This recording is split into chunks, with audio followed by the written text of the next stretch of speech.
Cloverdel Antique Mall. Cloverdel Antique Mall. Cloverdel Antique. Antiques has been part of our business and life for about 17 years, so it's with great displeasure that we're leaving the Antique Mall.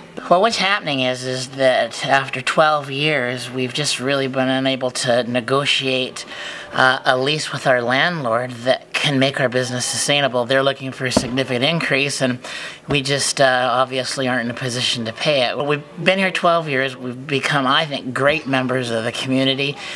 We do a lot of our business in our community. Our store focuses on dealer-based business, but we also take consignment from people that live in our community. So it's like a kind of a full-service shop. We have 10 employees. Everybody's going to be losing their positions. We have 40 dealers, and a lot of these people are retired antique dealers that would have had their own stores, but with malls such as ours, it allows those people to go on, but without the brick and mortar that they have to be at every day. Cloverdale, when I first started coming here, probably had 14 to 16 stores. Cloverdale's identity had always been rodeo, but it had always been antiques. Rodeo happens a couple weeks of the year. Antiques happen 365 days of the year. So it really did become known for antiques. As a matter of fact, when you go on the main drag, you'll see Cloverdale, BC's antique capital. There will be 2 stores left once we're gone. Our other larger competitor, but great friend, they're going to be closing their doors as well. So there's nothing really that's going to give Cloverdale any identity. You know, the shopping centers are going to be full of just another haircut shop, just another grocery store, just another drugstore, and there's going to be no identity. We don't want it that way. We want to be here.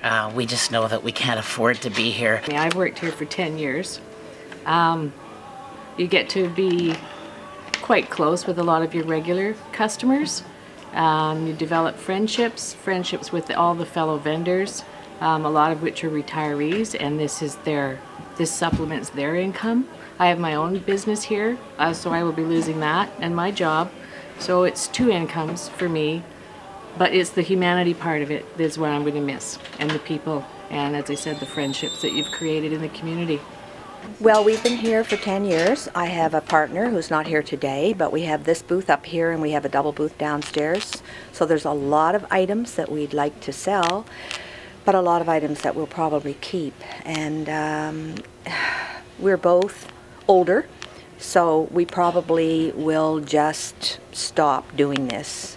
It is very sad. A lot of vendors have been here since day one, and you know, the older ones are sobbing because it's kind of like a family, right? And Cloverdale for many years has been known as a place for antiques and collectibles, and losing this is going to be huge. People don't get into the antique business to be rich. They get into the antique business because they have a passion for something. A lot of families come here throughout the week and on the weekends to see part of history, and it creates a lot of memories for most people, so I think it's going to be missed greatly.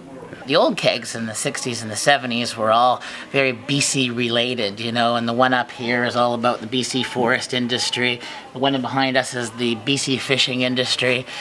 So what they were is they were pictures that were blown up, and they were used in those restaurants at the time. They had a lot of memories for me, and I remember them as a kid.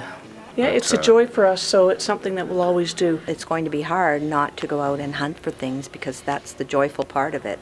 And it's been a great hobby, and who knows?